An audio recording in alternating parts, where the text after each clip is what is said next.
All right, friends. So, nice little rundown. What was the Hagerstown Turnpike? Um, just a FYI, that road was kind of the spine of the Southern Army's position. Lee picked that on purpose because an established road was easier to move cannons, supplies, soldiers, whatever it might be. And so it ran in a north-south direction. So the road you ran up um, was running north on the Hagerstown Turnpike. So where you're at now is the northern point of the Union Army, Northern Army, Northern Army, the morning of September 17th. And in command is a guy by the name of Joseph Hooker.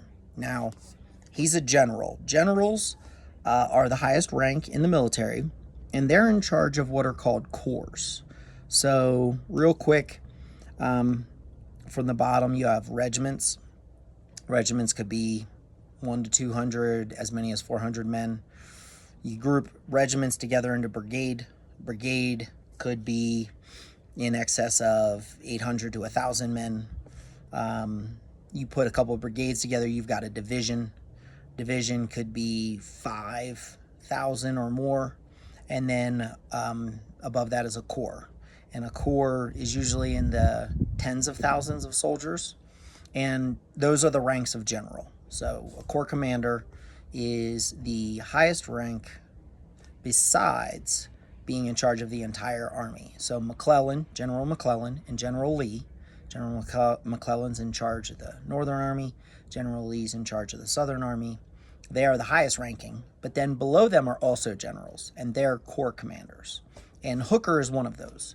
Now, he's got the nickname Fighting Joe, which is a good nickname because that means he fights. And that's a problem with the Northern Army, as they have some generals that are very cautious and worried. And Fighting Joe will throw down.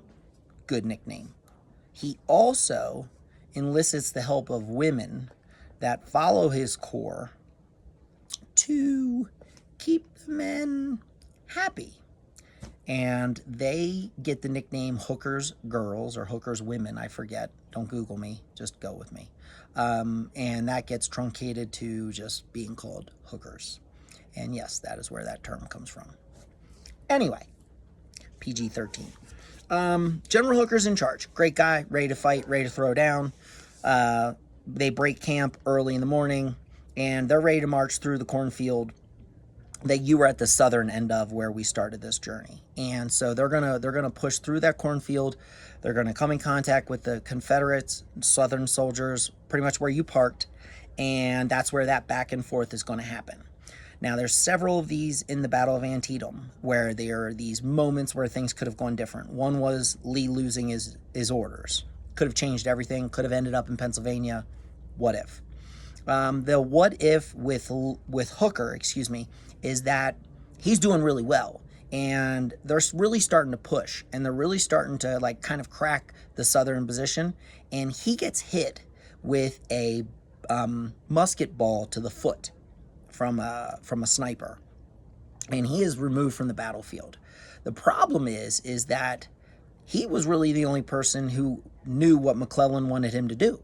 So a guy by the name of Meade is going to be quickly promoted from division commander to corps commander, but Meade isn't really informed, and so he's just there's a lot of hesitation and uncertainty, and that gives the Southern Army a chance to reinforce. And that's why the cornfield, when the day is over, which the cornfield, remember, is in the morning, by 9 o'clock, the fighting has stopped. Nothing's been gained. The Southern Army is still where they were, which is where you guys parked. The Northern Army has not pushed them off the high ground, and it's a draw.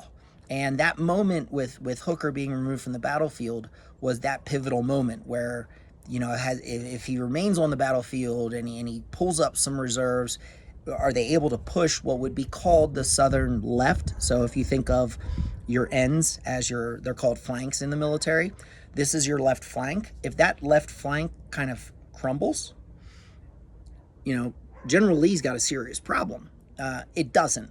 It holds. And that allows what we're going to learn at our 2 stops from now. when we get to the sunken road. It's going to change what happens at the sunken road. So yeah, so that's what you need to know. By the way, near you is a statue to Clara Barton. She is she's a nurse during the battle.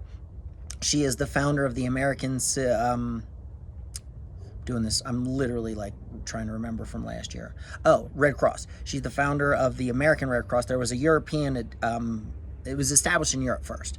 But she worked the battlefield, the Clara Barton, and so there's a statue near you guys that is to her specifically. And I want to say, and again, I'm flying by the seat of my pants here, I think it's one of the few statues for a woman for Civil War in the United States, I think. But anyway, either way, she's OG. So, all right, we are off to Mansfield's monument, and we'll talk about that when you guys get there. Quick little jog, mainly downhill.